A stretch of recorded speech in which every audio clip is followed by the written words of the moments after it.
सो दोस्तों लास्ट के 4 डेज हमारे पास बचे हैं and which are very very very crucial for you all. 2 तारीख को आपका पेपर है सिक्योरिटी लॉस का, और ये 4 दिन आपको बहुत बेहतर तरीके से यूटिलाइज करने हैं, बिकॉज ये जो 4 दिन है ना, ये आपके गेम चेंजर बनेंगे। जो बच्चा इन 4 दिनों का ऑप्टिमम यूटिलाइजेशन करेगा ना, ट्रस्ट मी, उसका रिजल्ट ऑल टुगेदर उसके फेवर में आने वाला है। ठीक है, ऑल्दो आई नो आप लोग बहुत टाइम से मेहनत कर रहे हो, लेकिन वो मेहनत एक्चुअल में अब टाइम आ गया है कि उस मेहनत को पूरे फोकस के साथ अपनी 200% एनर्जी के साथ आप लोगों को अब फोकस करके पढ़ना है। सारी टेंशनें छोड़ दो।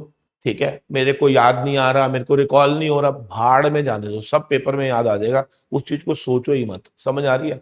बिकॉज ये जो चीजें है ना, ये कब तक आप करते रहोगे कि मुझे याद नहीं आ रहा, मुझे ये नहीं आ रहा, मुझे वो नहीं आ रहा। अब बोलना शुरू करो कि मुझे सब कुछ आता है और मैं पेपर में आराम से बैठकर अटेम्प्ट कर लूंगा, दैट इज फॉर श्योर। क्या समझ आ रही है? सो अभी ये जो 4 दिन है ना, अपने दिमाग से पहले तो सारी नेगेटिविटी को आउट करो, पूरा एक पॉजिटिव एनवायरनमेंट अपने सामने क्रिएट करो और बार बार अपने आप को ये बोलो कि यस, मुझे सब कुछ आता है, बस थोड़ा सा ब्रशअप करने की जरूरत है। समझ आ रही है?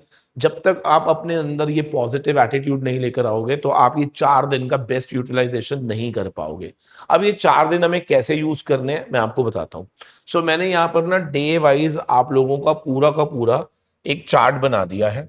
ठीक है, ये जो मैंने चार्ट बनाया है ना, कीपिंग इन माइंड कि आप लोगों को कुछ नहीं आता, हालांकि मुझे मालूम है कि बहुत सारे बच्चों ने बहुत सारे इसमें से चैप्टर्स कर लिए होंगे, तो उनको ये बहुत इजी लगेगा टारगेट को अटेन करना। ठीक है, जैसे फॉर एग्जाम्पल 29th यानी कि आज का दिन है।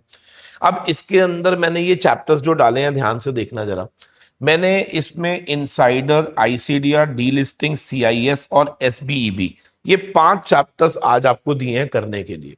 ठीक है, अब ये जो 5 चैप्टर्स है ना आपके पास, insider, ICDR, delisting, CIS और एसबीईबी, जो लोग सिंसियरली मेरी क्लासेस वन शॉट वीडियोस देख रहे हैं, उनको मालूम है कि आप लोगों का डी लिस्टिंग और सीआईएस तो आपका कल ही कंप्लीट हो गया था। तो इसका मतलब अगर मैं आज इसको आपको बोलूं कि रिवाइज करो, तो आई एम श्योर कि आपको रिवाइज करने में हद मार के आधा आधा घंटा या 1 घंटे से मैक्सिमम नहीं ज्यादा लगेगा। ठीक है ना? तो इसका मतलब ये होगा कि इस बेसिकली 5 चैप्टर के अंदर अगर आपको मालूम है कि ये 2 चैप्टर आप लोगों को बहुत अच्छे से आते हैं, तो इसका मतलब आपने खुद से अब एडजस्टमेंट करनी है कि इन 5 में से कौन से चैप्टर को आपको ज्यादा समय देना है। अकॉर्डिंगली आप अपनी प्लानिंग करेंगे। लेकिन आज जब आप शाम को सोएंगे, तो आपको याद रखना, शाम को सोएंगे मतलब रात को सोएंगे, तो आपको ये याद रखना कि ये 5 चैप्टर आपके कंप्लीट होने चाहिए। क्लियर है? अब बच्चा कई बार मेरे से अभी भी सवाल पूछ रहा है कि सर कितने घंटे पढ़ना है। अरे भैया, आज 4 दिन रह गए हमारे पास, तो आप लोगों को कम से कम, मैं कह रहा हूं, 12 घंटे, और 12 से 15 से 16 घंटे की एवरेज आपको निकालनी है। ये ध्यान रखना। समझ आ रही है? बिकॉज अब जो टाइम हमारे पास बचा हुआ है, इसके अंदर आपको अपने 200% देने हैं, याद रखना। क्लियर है या नहीं? यस। तो अब आ जाते हैं ऑन 30th। 30 तारीख को हमारे सामने ये कुछ चैप्टर्स हैं जो मैंने मार्क करे हैं। इनमें डिपॉजिटरी एक्ट है, सेबी एक्ट है, बेसिक्स यानी कि चैप्टर नंबर 1 ऑफ आईसीएसआई। अब ये 3 चैप्टर मैंने हल्के रखे हैं। क्यों हल्के रखे हैं? बिकॉज डिपॉजिटरी एक्ट मैंने आपको अच्छे से अभी भी रिसेंटली रिवाइज कराया था। सेबी एक्ट भी हम लोगों ने रिवाइज किया था। बेसिक्स यानी कि जो हम लोगों ने पहली अभी एक मैराथन ली थी, उसके अंदर ये सब करा हुआ था।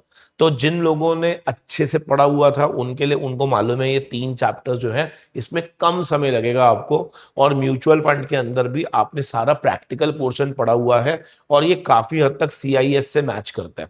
तो जब आप म्यूचुअल फंड रिवाइज करोगे, तो आप लोगों को टाइम नहीं लगेगा। क्लियर है? और इसमें एक चैप्टर हमने टेक ओवर और एलओडीआर। तो बेसिकली कल का जो दिन है, आपको ये सारे के सारे चैप्टर कंप्लीट करने हैं। क्लियर है? अब आप लोगों को लग रहा होगा कि सर अगर हमें रिवाइज करना हो, तो देखो, आप कोई भी चैप्टर का नाम लिख देना और लिख देना बाय सी अरुण सेतिया, आप लोगों को उस चैप्टर का रिवीजन मिल जाएगा। टेंशन मत लो। ठीक है कि नहीं? यस। इसके अलावा हम लोगों ने 31st को, अब आप समझ रहे हो ना, इनमें से अगर कोई भी चैप्टर अगर आपके हो गए हैं, बिकॉज ये तो मैं आज बोल रहा हूँ, आप तो पिछले 15 दिन से पढ़ रहे हो, तो हो सकता है कई बच्चे बोलेंगे सर मेरे को तो डिपॉजिटरी एक्ट पूरा आता है, तो आपने 15-20 मिनट के अंदर इसको रिवाइज कर लेना है, समझ रहे हैं। कोई बच्चा ऐसा भी होगा जिसने बोला कि सर मैंने तो कल ही टेक ओवर खत्म किया है, तो ठीक है ना, फिर अच्छी बात है, वो टेक ओवर आप लोगों ने अगर अभी अभी पढ़ा था तो आपको आधे घंटे में 1 घंटे में पूरा का पूरा टेक ओवर रिवाइज हो जाएगा। तो जो जो चैप्टर आपने करे थे उनको आपने कम टाइम देना है, और जो चैप्टर नहीं करे थे उनको आपने डिटेल में पढ़ना है। क्या सबको क्लियर है? फिर आ जाता है हमारा 31st में आप लोगों ने, इसमें देखो मैंने कुछ छोटे छोटे चैप्टर लगाए हैं। IFSCA 1 घंटे का चैप्टर है, NCS आपका 1 घंटे का चैप्टर है, इंटरमीडिएट जब आप करोगे तो 1 से 1.5 घंटे का चैप्टर है, ठीक है। उसके बाद SCRA and then your prohibition of unfair trade practices and then secondary market, ठीक है। लास्ट वाला दिन जो है ना उसमें आपको प्रैक्टिकल क्वेश्चंस और बायबैक, ठीक है, इस पर आपने फोकस करना। मैं फिर रिपीट कर रहा हूं, इसमें से बहुत सारे चैप्टर्स होंगे जो आप लोग ऑलरेडी कर चुके हो, ठीक है। तो जिन चैप्टर्स को आप कर चुके हो आप अपने टेबल के हिसाब से उनको टाइम थोड़ा सा कंसाइज कर दीजिएगा और बाकियों का टाइम थोड़ा सा इंक्रीज कर दीजिएगा, लेकिन मेक श्योर करना कि इसको सबको बड़े अच्छे से पढ़ना। अभी मैं, ऐसा नहीं है कि इनमें मैं आपकी हेल्प नहीं करूंगा, definitely I am going to help you out. अभी भी इनमें से कुछ चैप्टर्स की वन शॉट आने वाली है। फॉर एग्जाम्पल मेरे प्लान में है कि मैं इनसाइडर का वन शॉट दे दूंगा आपको, ICDR का वन शॉट दे दूंगा, टेक ओवर का वन शॉट दे दूंगा, ठीक है ना, और साथ में IFSCA और NCS इनका वन शॉट देख रहे हो आप, यानी कि 5 चैप्टर का वन शॉट तो मैं भी आपको दे दूंगा इन 4 दिन के अंदर, ठीक है। साथ में आपको मैंने एक अमेंडमेंट क्लास देनी है फॉर पार्ट बी वाली, प्रैक्टिकल मैं ऑलरेडी करा चुका हूं, ठीक है। तो आप देख सकते हो, चलो बायबैक का भी वन शॉट दे देंगे, ठीक है। तो बेसिकली 5-6 चैप्टर का वन शॉट तो मैं अभी भी देने को तैयार हूं, ठीक है कि नहीं। तो आप लोगों को बस ध्यान रखना है, कोशिश करो इस टारगेट को अटेन करने में, बिल्कुल आसान है। LODR मैंने अभी अभी डिटेल में कराया था, आप प्लेलिस्ट में जाके चेक कर लेना, आपको LODR पूरा का पूरा चैप्टर विद फुल अमेंडमेंट आपको मिल जाएगा। क्लियर है? Yes please. चलो बहुत बढ़िया। तो एक बारी जब ये वीडियो खत्म होगी नीचे कमेंट में जरूर लिखिएगा कि yes sir I will pass this time, और अपने आप को बिल्कुल पॉजिटिव माइंडसेट के साथ रखिएगा, नेगेटिव एनर्जी को अपने पास मत आने दीजिए। बिल्कुल मत सोचो कि सर मेरा क्या होगा, मुझे याद नहीं आएगा सर, बल्कि ये सोचो कि जो भी क्वेश्चन आते होंगे वो मुझे आते होंगे, ठीक है ना। तो आपने ऐसे बोलना है कि भाई इस बार जो भी क्वेश्चन आएंगे वो वही आएंगे जो मुझे बहुत अच्छे से आते होंगे, ठीक है। चलो thank you very much, God bless you all, bye bye.